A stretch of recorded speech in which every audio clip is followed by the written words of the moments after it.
Welcome to movement number 1, balance. Earlier in the week we posted a description of how to do it, so today we're going to show you so you get better clarity. First of all, standing on one leg. Simple exercise, taking one foot and lifting it off the ground. Are you stable in this position or are you shaking around, struggling to balance? Take your time and see if you can compose yourself and regain your balance. A little tip is, don't be looking around everywhere. Find something and just focus on that one point and watch that and see how your balance improves. So once you've done one leg, switch over and practice that, the same idea. Can you balance steady or not? Once you're comfortable with balancing on one leg with eyes open, the next one is balancing with one leg, eyes closed. Same deal, standing on one leg, but this time, close your eyes. Notice what happens. What do you feel? For me, my ankles are working overtime, but I can still maintain a pretty good balance. Have a go of that on both sides and see what happens. For exercise number 3, you're going to need a volunteer, and Amy's more than happy to push me around. So the idea is to get comfortable on your one leg with your eyes open and have somebody gently push you and see if you can bounce back into position.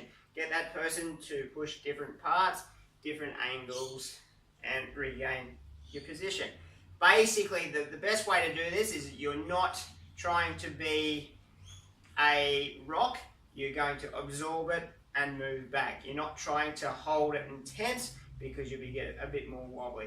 So take the hit and fall over. So take the hit, absorb it, and move back. So exercise number 4 is using a piece of timber we grabbed from Bunnings, quite cheap, 2x4, and all you're doing is then balancing on it, practicing your stability. Take a step, step, step. This is where you can get a bit more creative, so you can go backwards and even sideways. And if you're feeling really confident, you can try lunging on your timber.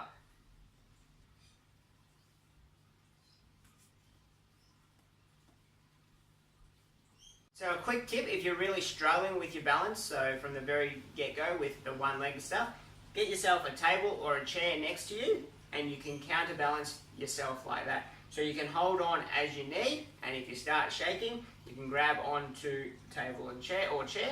And as you improve, try and use it less and less. It's good to see Clint practicing his balance. I'm going to test him out and see how good he's gotten on his practice by giving him a few nudges. How did you go this week? Did you practice your balancing? Which balancing movements did you find easy? Did you notice one leg was more stable than the other leg? What did you enjoy about it? It's really important to make note of these things so you can improve and get better.